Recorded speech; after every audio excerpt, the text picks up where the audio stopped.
Yo, Tony D here with a banger. Absolute Batman is ratcheting it up. It detonates with this new story arc.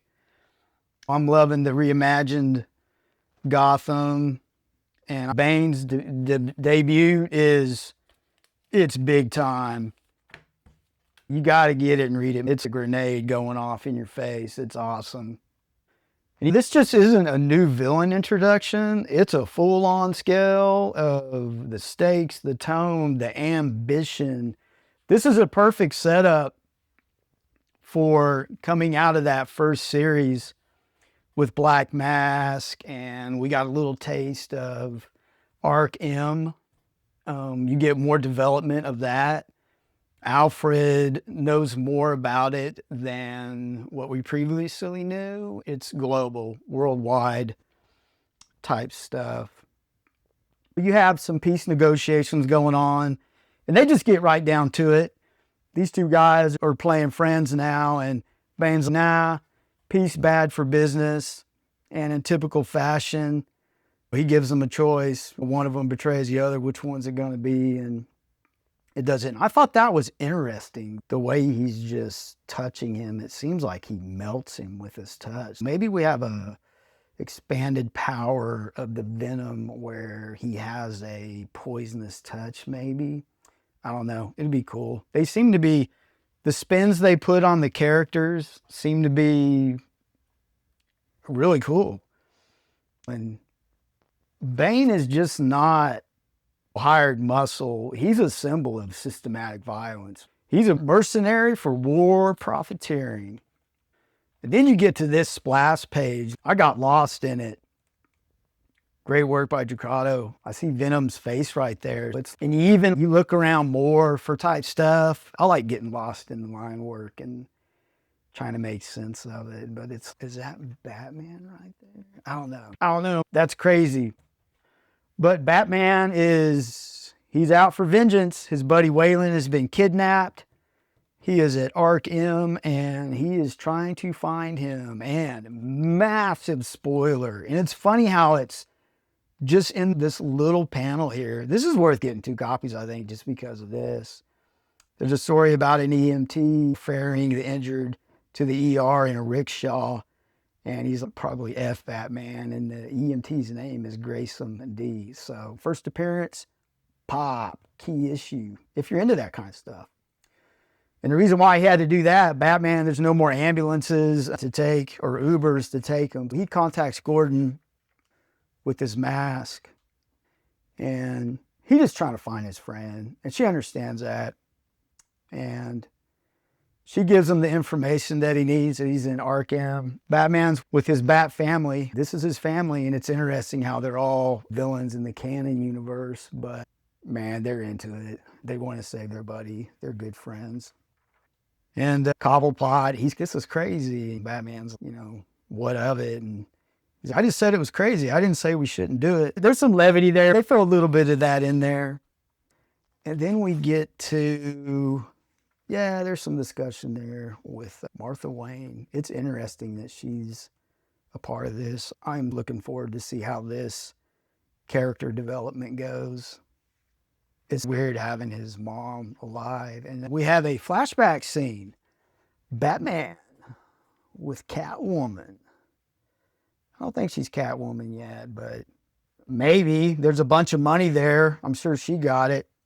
Waylon, it's a flashback. It just gives you more of the importance of their friendship. They got each other's back, and it's good character development. We're getting to the infiltration mission where that's what he was talking to his buddies about how to get in, and Pennyworth is going to get him in. And this is just, the whole sequence is classic Batman. It's stealthy, methodical, laced with tension big time, because Bane is just around the corner. And it's interesting because Pennyworth was wanting to tell him something, but he just says good luck, and Batman does his thing. there's a lot of tension because the tension gets ratcheted up because he's, hey, I found the entry point, and Pennyworth is like, hey, wait a minute, you're not close yet, but he's in there. He sees the real Arc M. You get this great shot of Batman over this facility. And this page right here is very important. Pennyworth, I'll just give you the quick breakdown. Pennyworth is struggling with, hey, I should have told him. And there's flashbacks to characters, not sure who that is, a Deathstroke maybe. But Pennyworth has more knowledge of the Arc M facility than what he has led on. And he talks about it being a war and just how he's just by himself now. Nobody's in there with him. He's on his own, more or less. And he talks about how it's very artfully written out. Get the issue and read it, and you'll see what I'm saying. And there's our boy Bane. He knows about Bane. And that's exactly why he's talking about this. He's fixing to get into it with a very powerful enemy. And I think the reason why he didn't say anything is because he knows this Batman is very headstrong and does not care. His friend's in trouble and he's a hero. And this is important too, where he can't hear Pennyworth anymore. And he sees this bat. And it's the first time he hears fear in Batman's voice because he's looking at this skull. That's very symbolic. Why would is that a man bat? They're probably doing some experimentation there. Pennyworth knows who Bane is because he's, no, I'm not there. No one is ever there with you in this moment. You're alone, you and the monster. So he hits this monster. And this is very cinematic. And the reason why I say that, I kept thinking about the movie with Christian fighting underneath the cave. I definitely don't think that they intended to have that flavor here, but I say it's very cinematic how they're laying this out, this fight. And I also kept thinking, let me know if you thought this too about the breaking of the back. I hope they don't do that. I think that'd be a little cheesy, but it's so precise. He just disables an arm and he's, hey, you got another arm. And he's even telling Batman what style of fighting he's doing. He is ultra trained, martial arts and pressure points. He has Batman down to it where I think he just has one leg left that's functioning. And he makes a reference, you juiced up, and he's, oh, I haven't even touched that yet. And Batman's, you could see what a great illustration of just the simplicity. The eyes tell you everything, even without pupils, where it's, are you kidding me? And he activates the juice, the venom. I wonder if that's what they're going to call it, venom. But yeah, he has Batman. It's got to be interesting to see how our guy Batman deals with this situation. It's good to see him in a situation this dire because he really didn't have that in the beginning. There was a little bit of that, but nothing like this at all. Dragotta's art, it is grotesque in the best way.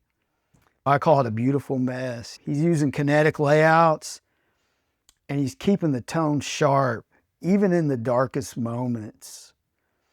And it just has this radioactive glow to it. It's very impressive. You know what really made this issue sing for me was its density, how Snyder weaves in some political commentary. You have more character development with Martha and his friends. And the action, you just don't miss a beat. This is a really good, I feel like this is a big time, it's a big time comic book right now. It has that feel, you know what I'm saying? Let me know, Big Sword. He's into it. I'll tag him in the video. He always has some interesting observations. I love it when people interject with stuff like that, but I'll give this to Eager. Totally enjoyable. Hopefully the ride just keeps going. It's one of those things you don't want it to end. Here's another question. With as big as this is, and as big as Kane was in the canon universe, what's the Joker gonna be like? I don't know, but outro, get it.